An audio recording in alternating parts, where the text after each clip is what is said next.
तटकरे पटेलांचं पद जाणार, पक्षाच्या निर्णय प्रक्रियेत नव्या नेत्याची एंट्री होणार. राष्ट्रवादी काँग्रेस पक्षात चर्चेची खुसफुस. कारण ठरलंय राष्ट्रवादी काँग्रेसच्या राष्ट्रीय अध्यक्ष सुनेत्रा पवारांचं निवडणूक आयोगाला दिलेलं पत्र. निवडणूक आयोगाला पाठवलेल्या या पत्रात प्रफुल्ल पटेल आणि सुनील तटकरे या दोन दिग्गज नेत्यांच्या नावासमोर कोणत्याही पदाचा उल्लेख नाही.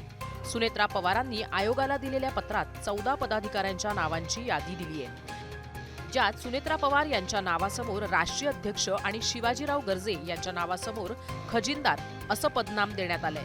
या व्यतिरिक्त एकूण 12 नेत्यांच्या नावासमोर कोणतंही पद लिहिलेलं नाही. यातली भुवया उंचवणारी बाब म्हणजे प्रफुल्ल पटेल आणि सुनील तटकरे या दोन निर्णय प्रक्रियेतल्या नेत्यांच्या नावासमोरही कोणत्याही पदाचा उल्लेख नाही. सुनेत्रा पवारांची 26 फेब्रुवारीला राष्ट्रीय अध्यक्ष म्हणून एकमतानं निवड करण्यात आली. पक्षाचे राष्ट्रीय कार्याध्यक्ष प्रफुल्ल पटेल यांनीच सुनेत्रा पवारांच्या राष्ट्रीय अध्यक्षपदाचा प्रस्ताव मांडला होता. महत्त्वाचं म्हणजे त्याच दिवशी प्रफुल्ल पटेल हे राष्ट्रीय कार्याध्यक्ष आणि सुनील तटकरे यांची प्रदेशाध्यक्ष म्हणून नियुक्तीही करण्यात आली होती. पण निवडणूक आयोगाला सुनेत्रा पवारांनी दिलेल्या पत्रात तटकरे आणि पटेल यांच्या नावासमोर पदनामांचा उल्लेखच नाही.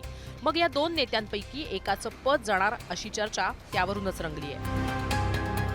त्याबरोबरच तटकरे आणि पटेलांच्या पक्षातल्या महत्त्वाच्या पदावर कोणाचा नंबर लागू शकतो हा प्रश्नही सध्या चर्चेत आहे.